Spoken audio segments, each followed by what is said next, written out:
ಅಂಬಾನಿ ನ್ಯೂಸ್ಗೆ ಸ್ವಾಗತ. ಪ್ರತಿದಿನ ನ್ಯೂಸ್ ಅಪ್ಡೇಟ್ಗಾಗಿ ಸಬ್ಸ್ಕ್ರೈಬ್ ಮಾಡಿ. ಸಂವಿಧಾನ ಶಿಲ್ಪಿ ಬಿ.ಆರ್.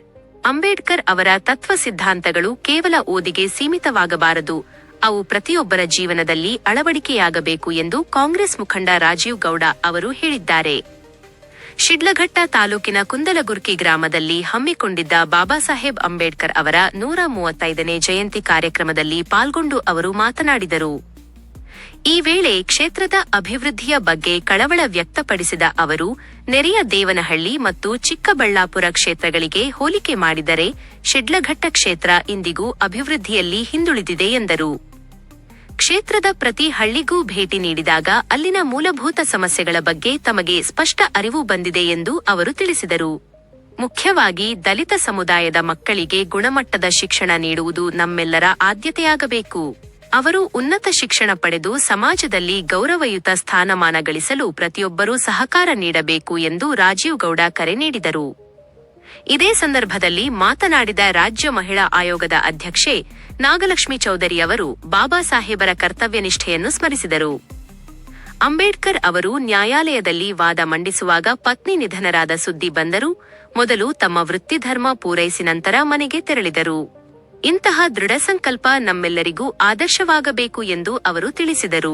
ಅಂಬೇಡ್ಕರ್ ಅವರ ಮಾರ್ಗದಲ್ಲಿ ನಡೆದರೆ ಮಾತ್ರ ಸಮಾಜದ ಸಮಗ್ರ ಅಭಿವೃದ್ಧಿ ಸಾಧ್ಯ ಎಂದು ಅವರು ಅಭಿಪ್ರಾಯಪಟ್ಟರು. ಕಾರ್ಯಕ್ರಮದಲ್ಲಿ ಐಎನ್ಟಿಯುಸಿ ರಾಜ್ಯ ಸಂಘಟನೆ ಕಾರ್ಯದರ್ಶಿ ಕೆಎನ್ ಮುನೀಂದ್ರ, ಮೀನಾಕ್ಷಿ ಫೌಂಡೇಶನ್ ಅಧ್ಯಕ್ಷ ನರಸಿಂಹಮೂರ್ತಿ, ಗ್ರೇಡ್ 2 ತಹಶೀಲ್ದಾರ್ ಮಂಜುನಾಥ್, ಮೇಲೂರು ಮಂಜುನಾಥ್, ಮಾನವ ಹಕ್ಕುಗಳ ಮಾಧ್ಯಮ ಸಂಘಟನೆಯ ರಾಜ್ಯಾಧ್ಯಕ್ಷ ಅರುಣ್ ಕುಮಾರ್ ಮಂಜುನಾಥ್ ಸೇರಿದಂತೆ ಅನೇಕ ಗಣ್ಯರು ಮತ್ತು ಗ್ರಾಮಸ್ಥರು ಭಾಗವಹಿಸಿದ್ದರು. ಸಮಾನತೆ ಮತ್ತು ಶಿಕ್ಷಣದ ಆಶಯದೊಂದಿಗೆ ನಡೆದ ಅಂಬೇಡ್ಕರ್ ಜಯಂತಿ ಕಾರ್ಯಕ್ರಮವು ಹಳ್ಳಿಯ ಜನರಲ್ಲಿ ಹೊಸ ಜಾಗೃತಿ ಮೂಡಿಸುವಲ್ಲಿ ಯಶಸ್ವಿಯಾಯಿತು. ಮಕ್ಕಳು ನಾವೆಲ್ಲ ನಾವ್ ಹೆಂಗಿರ್ಬೇಕು ಹೆಂಗಿರ್ಬೇಕವ ಚೆನ್ನಾಗಿರ್ಬೇಕಲ್ವಾ? ನಮ್ ಗಂಡ್ ಮಕ್ಳು ಹಂಗಂದಾಗ ಯಾರು ಒಬ್ರು ಮಾತಾಡಲ್ಲ, ವೇದಿಕೆ ಮೇಲೆ ಒಬ್ರು ಅನ್ನಲ್ಲ ಆನಲ್ಲಲ್ರು.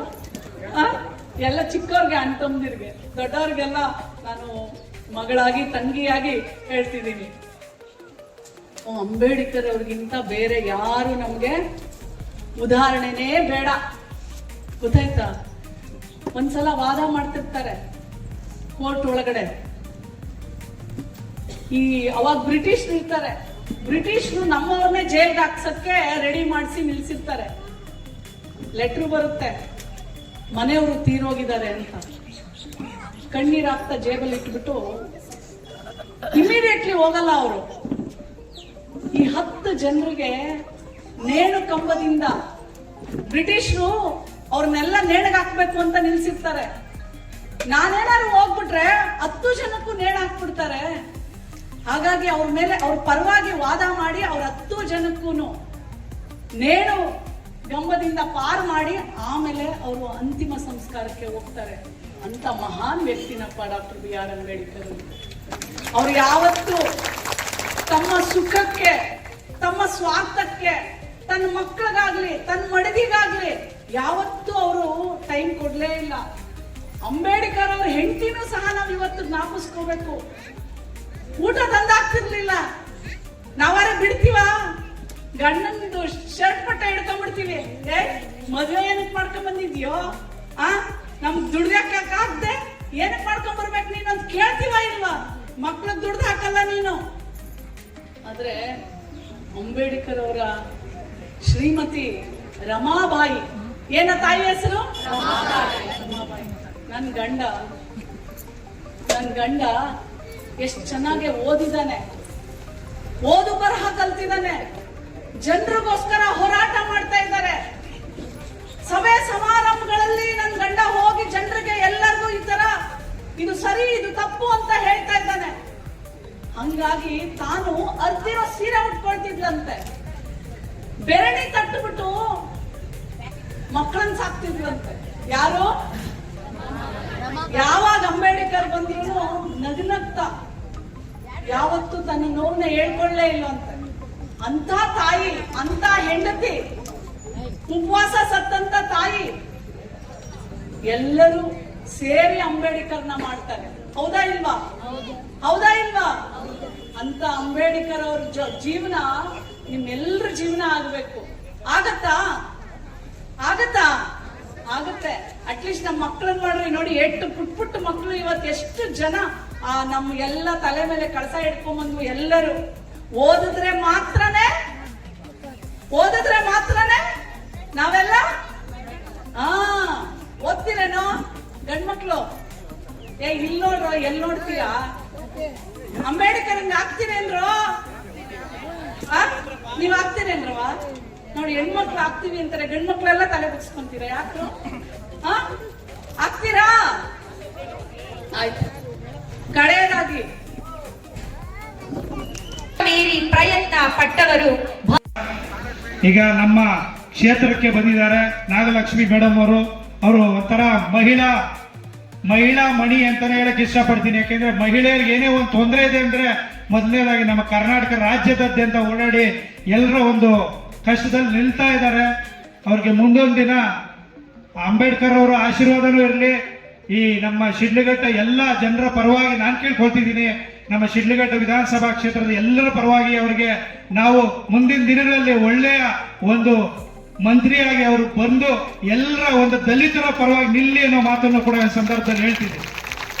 ಅದೇ ರೀತಿ ಸುಮಾರು ಈ ವೇದಿಕೆ ಮೇಲೆ ಸುಮಾರು ಅಂಬೇಡ್ಕರ್ ಮಕ್ಕಳಿದೀವಿ, ಅವರೆಲ್ಲರೂ ಕೂಡ ಮುಂದೆ ಬರಕ್ ಆಗೋದು ಅನ್ನೋ ಮಾತನ್ನು ಹೇಳ್ತಿದ್ರು. ನಾನು ಒಂದೆರಡು ಮಾತು ಹೇಳಕ್ ಇಷ್ಟಪಡ್ತೀನಿ.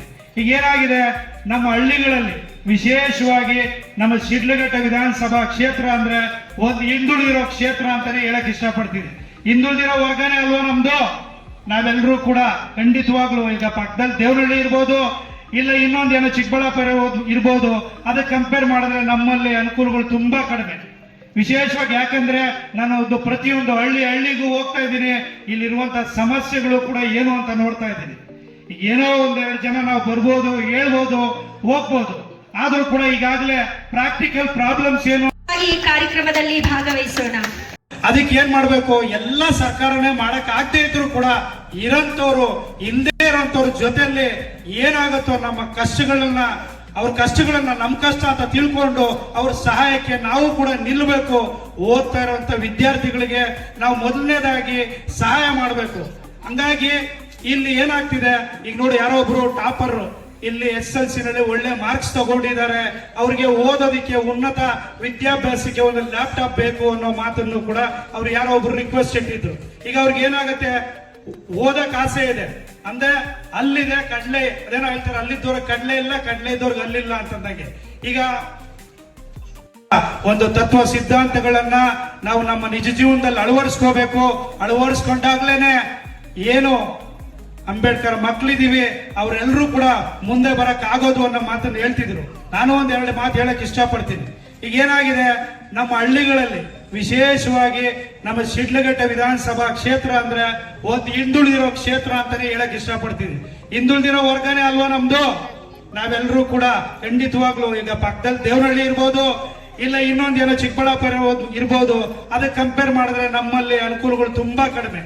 ವಿಶೇಷವಾಗಿ ಯಾಕಂದ್ರೆ ನಾನು ಪ್ರತಿಯೊಂದು ಹಳ್ಳಿಗೂ ಹೋಗ್ತಾ ಇದ್ದೀನಿ, ಇಲ್ಲಿರುವಂತಹ ಸಮಸ್ಯೆಗಳು ಕೂಡ ಏನು ಅಂತ ನೋಡ್ತಾ ಇದ್ದೀನಿ. ಈಗ ಏನೋ ಒಂದೆರಡು ಜನ ನಾವು ಬರ್ಬೋದು, ಹೇಳ್ಬೋದು, ಹೋಗ್ಬೋದು, ಆದ್ರೂ ಕೂಡ ಈಗಾಗಲೇ ಪ್ರಾಕ್ಟಿಕಲ್ ಪ್ರಾಬ್ಲಮ್ಸ್ ಏನು ಅನ್ನೋದನ್ನ ಹೇಳ್ತಾ ಇದ್ವಿ. ಈಗ ನಾವು ಉನ್ನತ ಮಟ್ಟಕ್ಕೆ ಒಳ್ಳೆ ವಿದ್ಯಾಭ್ಯಾಸ ಪಡಿಬೇಕು ಅಂದ್ರೆ ಈಗ ದಲಿತರ ಮಕ್ಕಳಿಗೆ ಓದ್ಬೇಕು ಅಂತಂದಾಗ ಮುಂದೆ ನಿಲ್ಬೇಕು.